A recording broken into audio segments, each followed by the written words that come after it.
Bonjour, bonjour, j'espère que vous allez bien. Moi, c'est Abdel Salim Garba, je suis expert comptable et entrepreneur, initiateur de cette chaîne Réussir au pays. Bienvenue sur ma chaîne. L'objectif de cette chaîne, c'est de vous parler d'entrepreneuriat, d'insertion professionnelle et de vous donner de bons conseils en matière de développement personnel.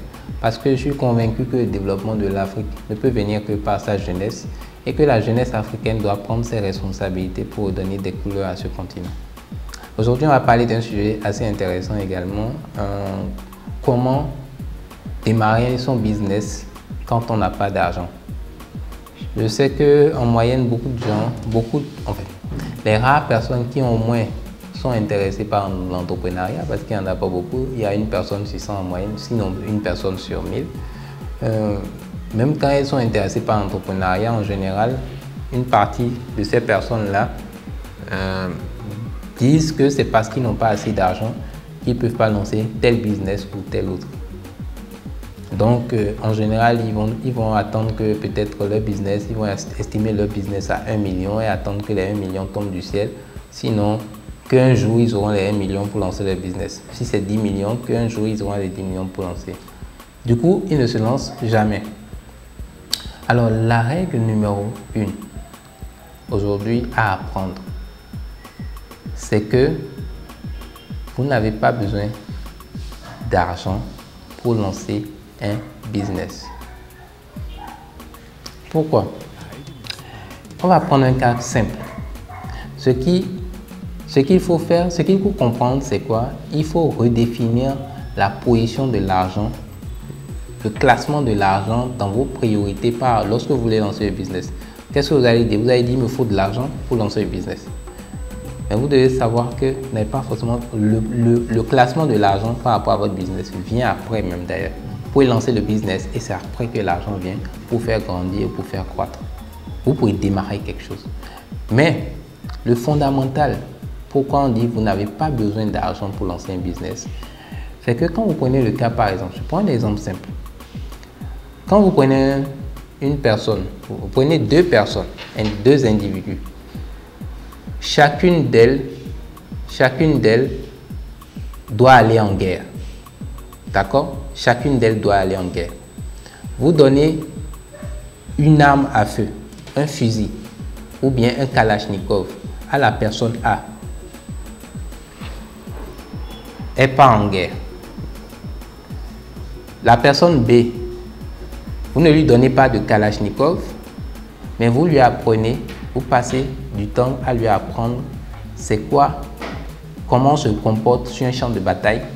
Vous lui apprenez les différentes positions stratégiques sur un champ de bataille. Vous lui apprenez toutes les règles sur l'art militaire. Et après, vous l'envoyez sur le champ de bataille sans kalachnikov. D'après vous, entre la personne A et la personne B, laquelle des deux a le plus de chances de survie sur le champ de bataille? Si vous êtes honnête, vous êtes sûr que à 100%, il n'y a même pas de risque que la personne A revienne vivante du champ de bataille. Par contre, la personne B, sans kalachnikov, va partir sur le champ de bataille. Elle saura exactement où se positionner sur le champ de bataille, à quel moment se cacher, à quel moment sortir, quel bâton utiliser pour piéger son adversaire, comment exploiter les pièges du terrain pour revenir vivant. Même pas forcément pour gagner la bataille, au moins pour revenir vivant. On ramène l'analogie de la kalachnikov, donc de l'arme à feu, à l'argent. Quand vous dites que vous avez besoin d'argent pour lancer votre business, c'est l'équivalent de dire que vous avez besoin d'une kalachnikov pour aller en guerre. Ce dont vous avez réellement besoin, ce n'est pas de la kalachnikov ni de l'argent. Par contre, vous avez besoin des compétences sur comment on fait de l'argent. Donc des compétences militaires sur comment on gère une guerre, comment on se comporte dans une guerre, donc l'art militaire. Donc vous avez besoin des connaissances, des compétences sur comment on gère de l'argent, sur comment on fait de l'argent, sur l'éducation financière. Ça, c'est le premier principe, c'est la règle numéro 1. Il faut que vous redéfinissiez les priorités. L'argent, vous n'en avez pas besoin forcément pour démarrer votre business. Si jusque-là, vous n'avez toujours pas compris, c'est qu'il y a un souci. mais vous n'avez pas besoin. Le premier élément dont vous avez besoin, c'est de vous forger sur comment on fait de l'argent. C'est de déconstruire les idées préconçues et d'aller vous former. Allez apprendre chez les riches comment on fait de l'argent. Allez, si vous ne connaissez pas des riches qui sont prêts à vous partager le savoir, allez lire des livres écrits déjà par des riches. Ils vont vous partager le savoir sur comment faire de l'argent. Étudiez les connaissances en matière de négociation. Étudiez les connaissances en matière de marketing. Étudiez comment vous pouvez créer un produit et le vendre à n'importe quel client. You can sell anything to anyone. Si vous maîtrisez l'art de vendre, si vous maîtrisez l'art de négocier, si vous maîtrisez l'art de collecter des fonds chez des gens, même si vous n'en avez pas, parce que même quand vous n'en avez pas, vous pouvez aller voir des gens et les convaincre de prendre leur argent et de vous mettre à disposition pour que vous réalisiez le projet. Donc, vous avez besoin d'acquérir les connaissances et les compétences pour faire de l'argent et pas l'inverse. Règle numéro 2. Si vous n'avez pas d'argent, mettez en relation des consommateurs et des producteurs. Mettez en relation des acheteurs et des vendeurs. Devenez intermédiaire. Si vous n'avez pas d'argent, vous n'avez pas de moyens, devenez intermédiaire. Devenez agent, devenez courtier et encore mieux, faites de l'intermédiation via le digital. Aujourd'hui, vous avez des applications comme Uber qui mettent en relation des propriétaires de véhicules avec des clients qui ont besoin de véhicules pour se déplacer. Uber, aujourd'hui, je n'ai pas vérifié malheureusement les chiffres, mais je crois que sa capitalisation boursière plutôt doit dépasser les centaines de milliards de dollars. Pourtant, Uber n'a pas de véhicule. Uber n'a pas de véhicule. Aucun des véhicules qui circulent sous le label de Uber n'est l'actif de Uber. Uber n'est qu'une simple plateforme de connexion entre des vendeurs et des acheteurs, entre des consommateurs et des producteurs, entre des offreurs de services et des demandeurs de services. Il y en a plein. Uber, Blablacar, Yango en Côte d'Ivoire, Mon Artisan en Côte d'Ivoire. En fait, il y en a plein.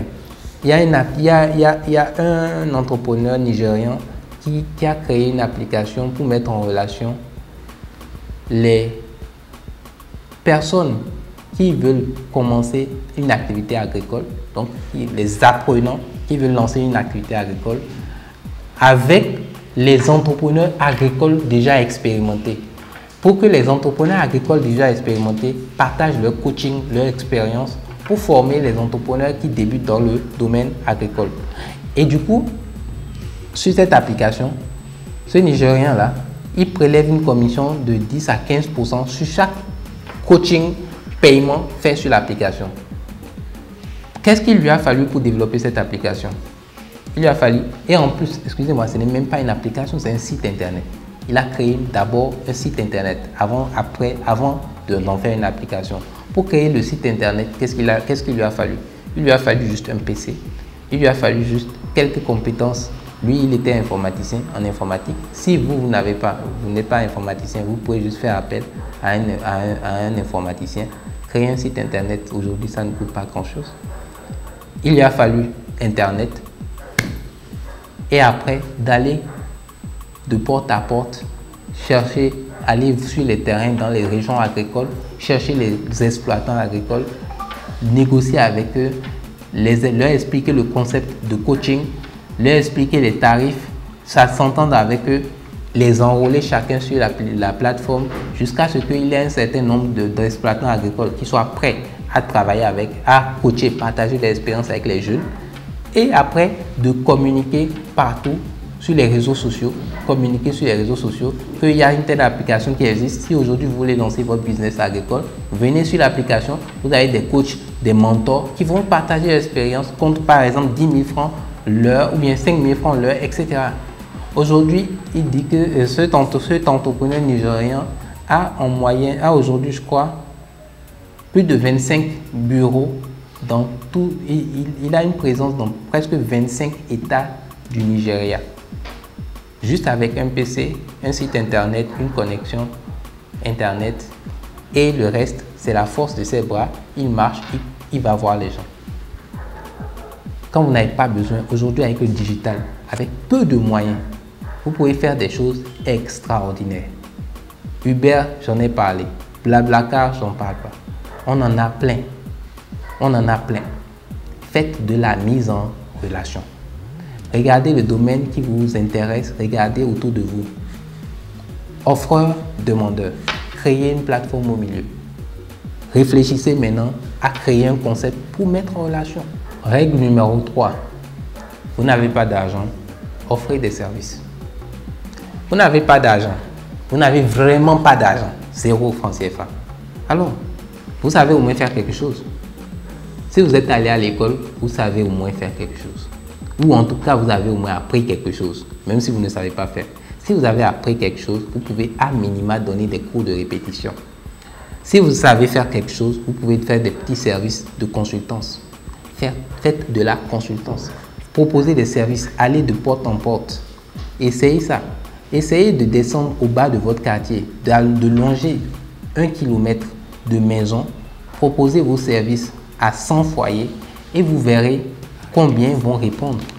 Même si c'est un foyer sur 100 qui accepte votre prestation, si chaque jour votre prestation est à 5 000 à 10 000 francs CFA, vous commencez à générer de l'argent.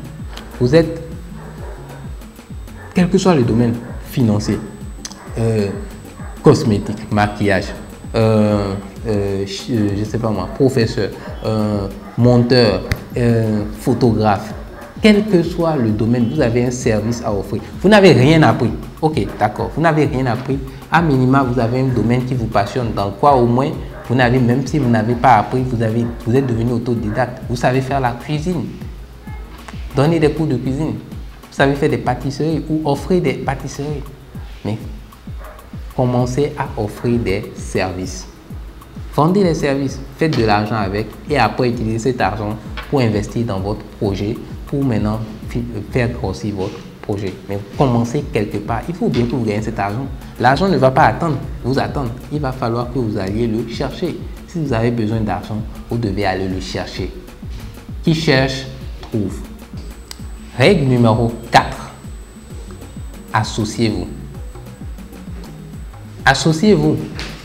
Vous avez l'idée, vous avez un bon projet, vous n'avez pas d'argent. Essayez l'association. Votre projet vaut 1 million. Parlez-en autour de vous, à vos frères, à vos soeurs, à vos amis. Si vous êtes suffisamment sérieux dans votre projet, les gens ils vont vous accompagner. Supposons que vous avez besoin de 1 million. 1 million, c'est l'équivalent de combien? De 100 personnes qui vous donnent 10 000 francs CFA ou de 10 personnes qui vous donnent 100 000 francs CFA. Mais pour que les gens vous donnent cet argent, pour rentrer dans l'actionnariat de votre business, donc deviennent votre associé, vous leur proposez de prendre des parts dans votre business parce que vous n'avez pas l'argent, mais vous avez le temps, vous avez l'énergie, vous avez les connaissances limites, vous avez l'expérience pour mener à bien le projet. Eux, ils n'ont pas le temps, ils ont juste l'argent. Proposez de les associer. Pour qu'ils vous donnent cet argent, il va falloir que vous ayez cultivé chez eux la confiance. Pour que les gens aient confiance suffisamment en vous pour vous prêter de l'argent ou devenir votre associé, il faut donc que vous soyez au départ une personne de valeur. Il faut que vous soyez une personne sérieuse, une personne dont la réputation est irréprochable. Ce qui veut dire, si vous avez regardé ma vidéo sur les 10 skills, les 10 compétences à avoir avant 30 ans, j'ai dit, vous devez être un homme de parole, vous devez être un homme de valeur, vous devez être un homme dont la réputation est la chose qui doit vous tenir le plus à cœur. Vous devez respecter vos engagements, vous devez faire ce que vous avez dit, vous devez être pris au sérieux. Si vous faites ça, même si vous n'avez pas d'argent, les gens vous prêteront, vous donneront l'argent. Donc, associez-vous. Mais pour que les gens deviennent votre associé, il va falloir que vous soyez quelqu'un de confiance. La confiance, ça se travaille, ça se mérite. Ça ne se donne pas au hasard, ça se mérite. Ça veut dire que vous avez fait des choses par le passé qui montrent que, vu votre engagement, il n'y a pas de raison pour lesquelles on ne peut pas vous faire confiance. Donc, soyez un homme dont la réputation, un homme grand âge dont la réputation est irréprochable. Attention, vous allez demander aux gens, même si vous avez une bonne réputation, que les gens vous font confiance. Vous allez voir 100 personnes, 200 personnes, 300 personnes et il se pourrait que ce n'est que la 301e personne qui accepte de devenir votre associé et qui vous donne de l'argent. Donc sachez que ça ne va pas être simple. Les gens ne vont pas sortir de l'argent même si aussi facilement parce que sortir de l'argent quand même nécessite quand même une prise de risque quand même de ces personnes-là. Surtout en Afrique ici, ce n'est pas la culture des Africains. Donc associez-vous, soyez patient, cultivez votre réputation, mais continuez à chercher. Vous allez trouver forcément des gens autour de vous ou en dehors de votre cercle qui seront prêts à vous accompagner. Règle numéro 5. Maîtriser et exceller dans les compétences en matière de négociation. Si vous n'avez pas d'argent, il faut que vous soyez un excellent négociateur. Pourquoi? Par exemple, quand vous avez déjà un business, que vous devez livrer vos clients, vous pouvez négocier avec vos fournisseurs des délais de paiement plus longs, récupérer la marchandise chez vos fournisseurs, vendre à vos clients, attendre que vos clients vous payent et maintenant régler votre fournisseur avec. Donc vous devez arriver à négocier avec vos fournisseurs pour qu'ils puissent vous laisser la marchandise à crédit, à minima, pour que pendant un temps suffisamment long, pour que vous puissiez encaisser de vos clients une fois que vous leur aurez livré la marchandise pour pouvoir les régler. Donc, attention, ça a l'air simple comme ça, mais pour avoir de très bons délais chez les fournisseurs, pour avoir de bons taux de réduction ou en tout cas des bons rapports commerciaux avec vos partenaires, il faut avoir d'excellentes compétences en matière de négociation. Donc, il faut que vous soyez un très très bon négociateur. Donc, exceller, maîtriser les compétences en matière de négociation. C'est ça qui va déterminer parce que si vous n'êtes pas un bon négociateur, vous ne pourrez pas avoir du crédit auprès de vos partenaires. Par contre, un élément très important que je n'ai pas dit, et ça, quand vous lancez un business, ne lancez jamais un business sur de la dette. La dette, c'est quoi? Vous empruntez, vous devez rembourser. Attention, si vous partez de zéro, si vous avez un business qui fonctionne déjà, que vous pouvez rembourser, il n'y a pas de problème. Donc, si vous lancez pour la première fois un business et que vous empruntez de l'argent à quelqu'un, si vous empruntez seulement si vous êtes clairement capable de rembourser. Parce que vous ne vous amusez pas avec l'argent des gens. Vous n'allez pas prendre l'argent des gens pour courir le risque que le projet ne fonctionne pas. Parce que quand ça ne va pas fonctionner, sachez que si c'est la première fois que le business est lancé, si c'est la première fois que vous lancez ça, vaut mieux vous amuser avec votre propre argent que vous amuser avec l'argent des autres. Parce que vous allez perdre, si jamais vous perdez l'argent et que vous n'êtes pas capable de le rembourser, vous allez perdre la confiance. Vous allez perdre la confiance, vous allez griller votre réputation. Donc si vous empruntez, j'ai dit emprunter de l'argent pour un business qui démarre de zéro, soyez très sûr de votre coût. Quand il dit de votre coût, vous êtes capable, même si le business ne fonctionne pas, de le rembourser. Ne démarrez jamais une entreprise de zéro sur de la dette. Par contre, vous pouvez prendre de l'argent. C'est pour ça qu'on a déjà dit en règle numéro 4 ou 5, associez-vous. Associez-vous, ce n'est pas la même chose. Vous dites à d'autres personnes de risquer leur argent autant que le vôtre, autant que vous. Donc d'apporter leur argent, d'investir dans votre entreprise. Tout le monde est conscient que c'est une entreprise qui part de zéro. Risquons ensemble. Moi, je n'ai pas d'argent, j'ai les compétences, j'ai les matières, j'ai l'énergie, j'ai l'engagement. Vous avez l'argent, mettez dedans. Chacun se répartit les parts du capital. On court le risque ensemble. Donc, associez-vous. Ce n'est pas emprunter, hein, c'est associez-vous. Donc, quand vous lancez, si par contre vous avez déjà un business qui tourne et que vous voulez ouvrir, vous avez une boutique, vous voulez ouvrir une deuxième boutique ou bien une troisième boutique, donc vous êtes assis sur un business déjà, là, vous pouvez emprunter. Emprunter de vos amis, emprunter de la banque, tout ça. Ça, c'est normal parce que même la banque ne finance pas le risque. C'est pour ça que la banque, vous allez à la banque avec un projet zéro en disant que vous voulez financer, ils ne vont jamais vous financer parce que la banque ne finance pas le risque. La banque finance de l'existant. Donc, parce que l'argent qui est en banque là, c'est l'argent des épargnants, c'est l'argent des papas, mamans, des enfants, des frères et sœurs, des gens qui ont ouvert des salariés, des jeunes salariés ou des pauvres salariés qui gagnent l'argent ou des riches salariés, etc. En tout cas, des personnes qui travaillent dur pour gagner leur vie et qui mettent leur argent là-bas. Donc, ils ne vont pas prendre l'argent de ces personnes-là pour jouer à la roulette russe avec. Donc, vous avez intérêt à comprendre comment ça marche. Donc, ne faites jamais, démarrez jamais un business sur de la dette. Jamais. Si vous voulez vous amuser avec de l'argent, prenez votre propre argent pour vous amuser avec. Courez tous les risques avec. Quand vous avez bien maîtrisé le terrain, alors empruntez maintenant pour pouvoir grossir votre business. L'emprunt est important. L'emprunt, le crédit est important lorsque vous voulez faire grandir un business. Mais pas pour le démarrer. Jamais pour le démarrer. Ne faites surtout pas cette erreur-là. Règle numéro 6. Focalisez-vous sur les éléments, sur les actifs les plus importants de votre business. Qu'est-ce que ça veut dire?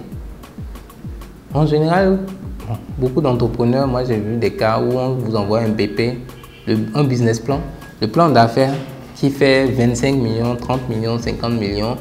On dit on veut lancer telle activité, ok, on a besoin de local, on a besoin d'un véhicule, on a besoin de ci, on a besoin de ça.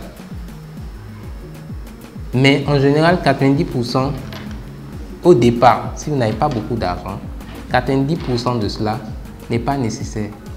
Il faut regarder ce qui est absolument nécessaire au lancement de votre activité. Réduisez les coûts as low as possible. Le plus faible possible, vous réduisez les coûts de démarrage de votre activité. Ramenez votre activité, votre coût de démarrage à la version la plus minimaliste possible. Sinon, vous allez perdre beaucoup plus d'argent. En fait, vous allez jouer avec beaucoup plus d'argent. Vous courez un risque beaucoup plus important. Parce qu'au démarrage, vous allez forcément... Ce à quoi vous pensez ne correspond jamais à la réalité. Quasiment jamais. Donc, autant, quitte à se tromper, trompez-vous sur le minimum.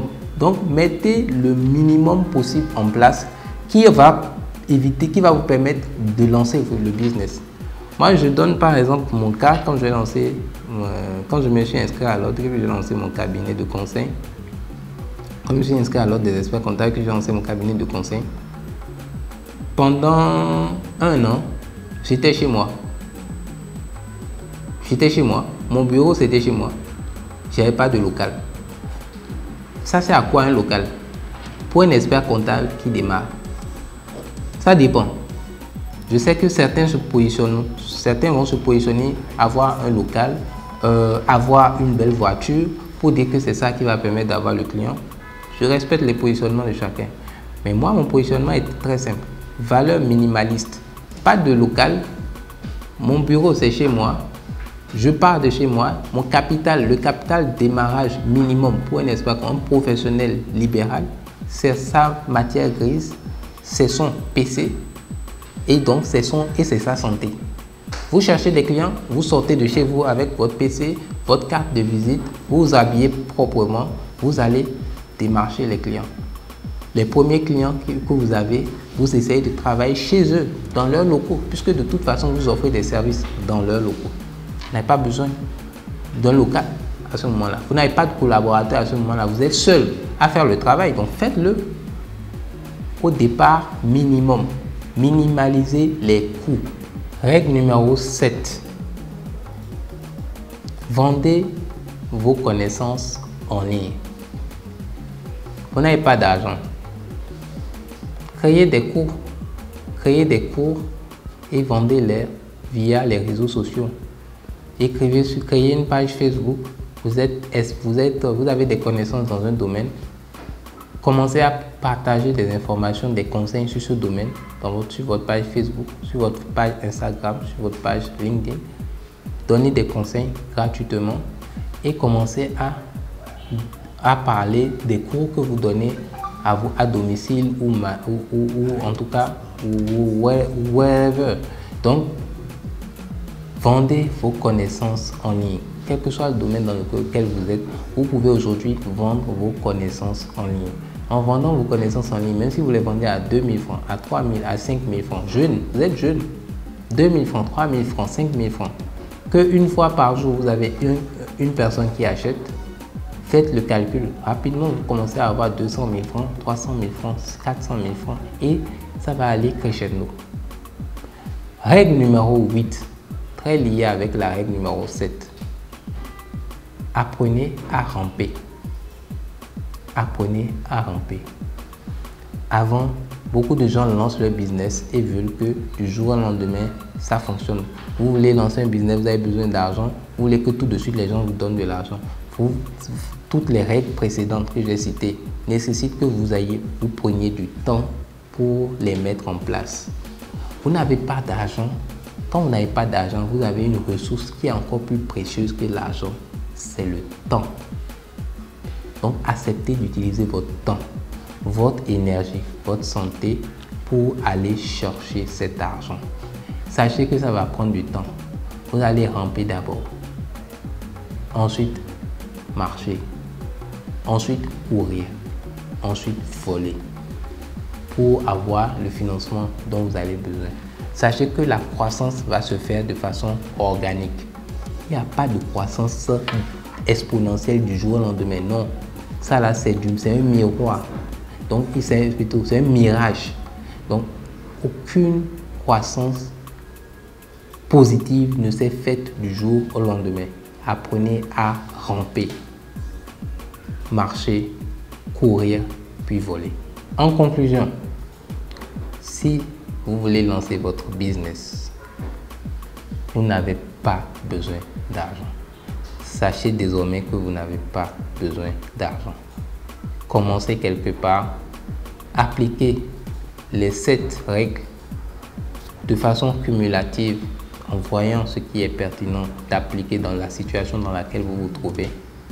Mais appliquez ces règles et vous obtiendrez le financement pour votre business. Donc j'espère que ces 8 règles-là plutôt vont avoir de l'impact sur vous, que cela vous servira, que cela vous donnera des idées. J'essaie d'illustrer quand même, de donner des exemples pour que vous sachiez qu'il y a des choses qui sont possibles de faire et que ce n'est pas parce qu'on n'a pas d'argent qu'on ne peut pas lancer un business. C'est une barrière. La plus grande barrière de l'être humain est psychologique. Psychologique. J'espère que vous avez aimé cette vidéo. Si c'est le cas, mettez le pouce bleu.